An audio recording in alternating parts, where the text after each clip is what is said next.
Baik, terima kasih atas waktu yang diberikan kepada saya. Perkenalkan nama saya Claudius Esteban Simasi dengan NIM 206090077.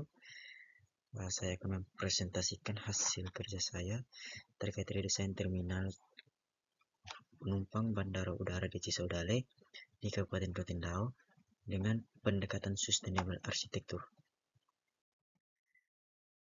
Untuk poin-poin yang saya bahas di sini ada 6 poin, yaitu yang pertama latar belakang masalah, yang kedua rumusan masalah, yang ketiga tujuan desain, yang keempat fokus atau sasaran desain, yang kelima metode desain, dan yang keenam tinjauan literatur dan studi presiden.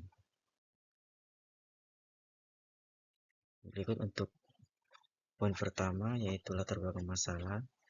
Untuk Kabupaten Rotendao sendiri memiliki kapasitas yang signifikan dalam sektor wisata bahari dan budaya. Pantai Nembral diakui sebagai salah satu tujuan selancar bertaraf internasional, sedangkan seni tradisional seperti Sasando menjadi ciri khas budaya lokal yang kuat. Pengembangan potensi pariwisata ini berpengaruh pada peningkatan jumlah kunjungan wisatawan yang memerlukan dukungan infrastruktur transportasi yang memadai. Perkembangan sektor pariwisata di Provinsi Nusa Tenggara Timur menunjukkan kemajuan yang baik dalam beberapa tahun terakhir. Meningkatnya jumlah wisatawan lokal dan internasional menjadi tolak ukur pertumbuhan aktivitas ekonomi daerah. Situasi ini memerlukan kesiapan infrastruktur dan transportasi udara. Yang berikut untuk rumusan masalah. Berdasarkan latar belakang di atas, permasalahan perancangan yang akan dibahas dalam penelitian ini ada 3 poin, yaitu yang pertama, bagaimana kondisi existing terminal penumpang Bandar Udara di Cisodale saat ini dalam hal ruang, fasilitas, dan sirkulasi. Yang kedua, apa saja kebutuhan perbaikan desain untuk meningkatkan kapasitas dan kualitas pelayanan terminal. Dan yang ketiga, bagaimana integrasi nilai budaya lokal dan prinsip arsitektur berkelanjutan dalam redesain terminal. Yang berikut untuk tujuan desain itu dibagi menjadi 3 poin, yaitu mengkaji kondisi existing terminal penumpang Bandar Udara Cisodale secara fungsional dan spasial. Yang kedua, merumuskan konsep desain untuk meningkatkan kapasitas dan kualitas pelayanan sesuai standar kebandar udaraan. Dan yang ketiga, mengintegrasikan elemen budaya lokal dan prinsip keberlanjutan dalam tata ruang dan bentuk arsitektur terminal. Baik, yang berikut untuk fokus atau sasaran desain ini dibagi menjadi 4 poin, yaitu yang pertama, ruang terminal sebagai pengatur ruang tunggu penumpang, area check-in dengan layanan kedatangan dan keberangkatan, fasilitas penunjang serta pelayanan VIP. Yang kedua, alur sirkulasi sebagai optimasi alur penumpang dan naik untuk efisiensi dan kenyamanan. Yang ketiga, identitas arsitektur lokal sebagai integrasi motif, bentuk, dan material lokal yang mencerminkan budaya Rotendao. Dan yang keempat adalah sustainability, itu sebagai penerapan desain pasif seperti ventilasi optimal, pencahayaan alami, dan efisiensi energi. Baik, untuk metode desain sendiri dibagi menjadi 2 poin, yaitu yang pertama, proses desain atau diagram pola pikir desain. Itu dibagi menjadi beberapa proses, yaitu yang pertama itu bertujuan untuk reorganisasi tata ruang terminal agar lebih efisiensi dan juga nyaman atau ergonomis. Yang berikut, setelah kita mengenai tujuannya, kita meninjau terkait terminal bandar udara dan juga prinsip, konsep, dan juga penerapan sustainable arsitektur.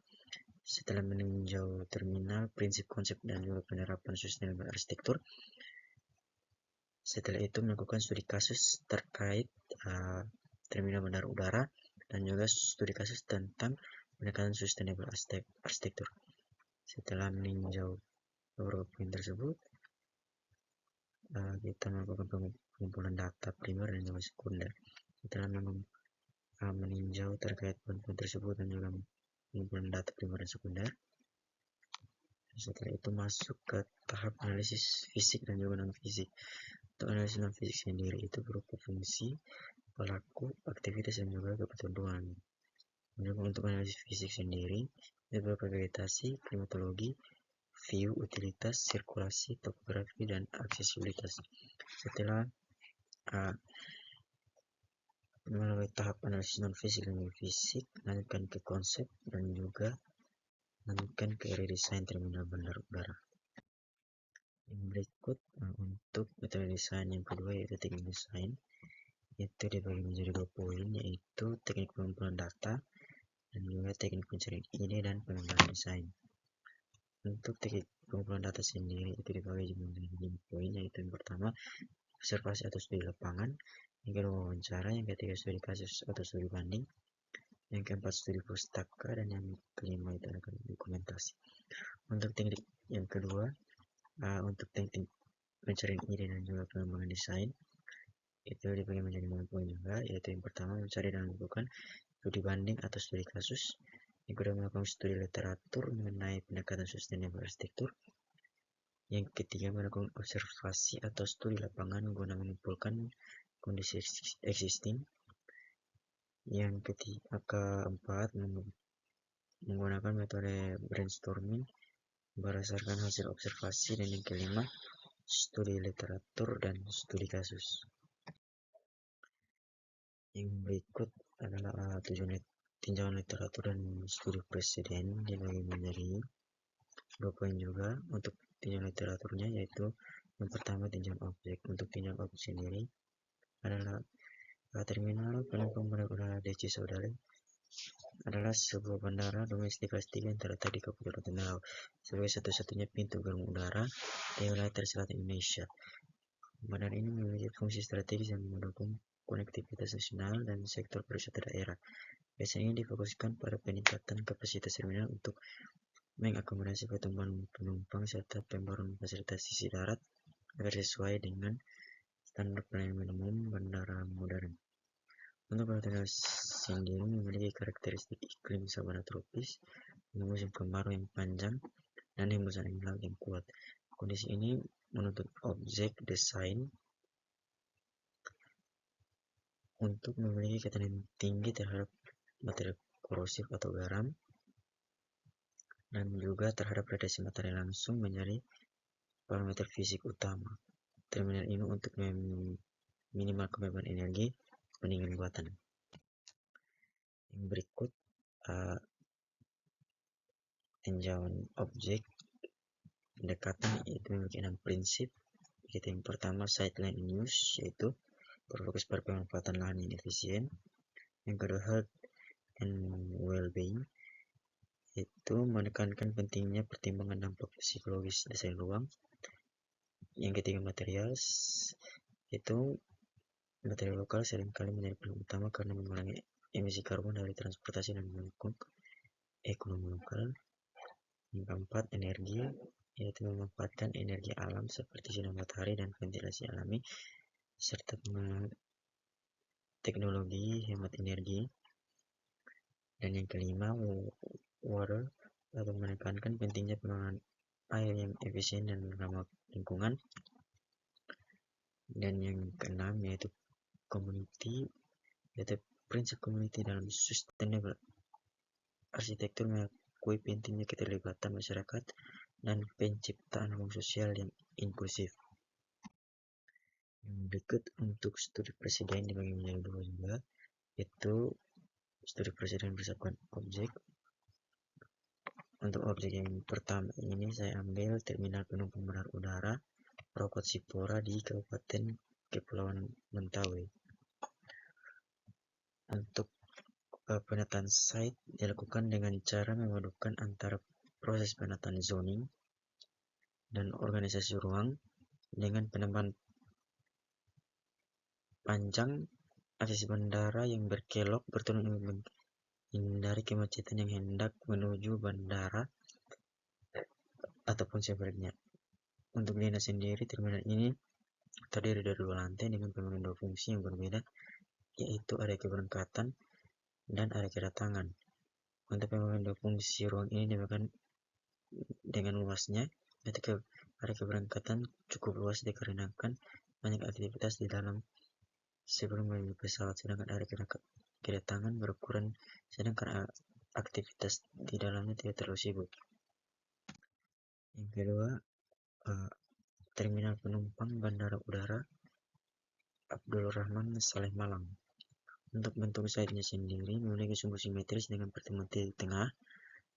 Untuk masa bangunan diletakkan di tepi site pada sumbu simetris dengan arah hadap ke arah landasan pacu pesawat. Pada bangunan ini terdapat 4 macam fungsi utama, yaitu fasilitas umum, fasilitas khusus, fasilitas servis, dan juga fasilitas ruang. Yang berikut adalah terminal penumpang Bandara Udara Sultan Muhammad Salahuddin di Bima, Nusa Tenggara Barat. Untuk bangunan terminal ini mengadaptasi dari lambang kerajaan Bima, yaitu Garuda berkepala dua, dan juga rumah adat Bima, yaitu Umalenge. Bentuk ini diambil karena untuk memberikan identitas dan dari daerah Bima. Selain itu, lambang kerajaan Bima ini dijadikan untuk dasar karena terkait dengan fungsi bangunan, yang dimana antara fungsi dan bentuk ini sama-sama berkaitan dengan hal terbang. Yang berikut untuk struktur presiden berdasarkan pendekatan, yaitu yang pertama X Bandara Kemayoran.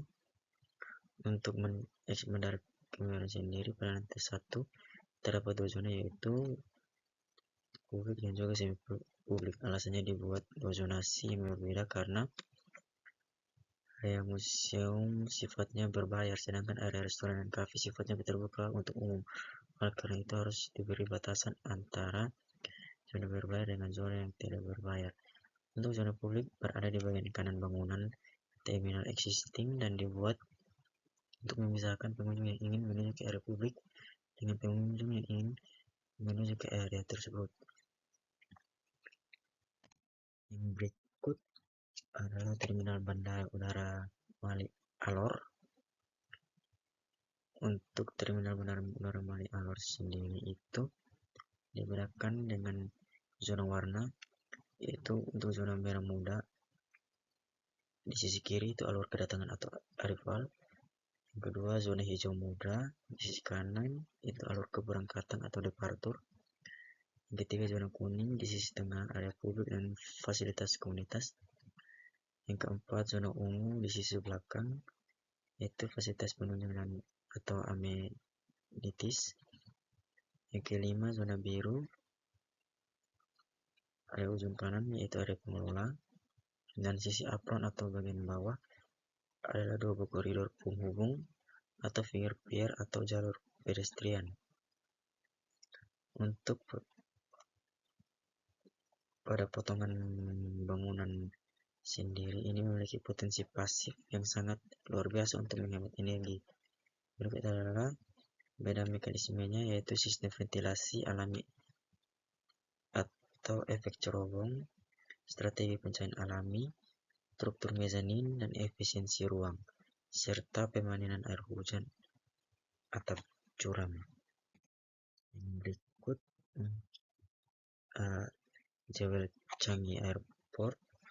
Untuk Jewel Changi Airport ini untuk pembangunan sebuah kubah kaca raksasa di iklim tropis yang sangat panas seperti Asia Tenggara biasanya akan menciptakan efek rumah kaca atau panas terjebak di dalam. Namun Jewel Changi menyiasatinya dengan rekayasa arsitektur berkelanjutan yang sangat cerdas, yaitu manajemen air hujan terintegrasi, pengendalian thermal pasif dan kaca pintar, serta pendinginan udara dinamis.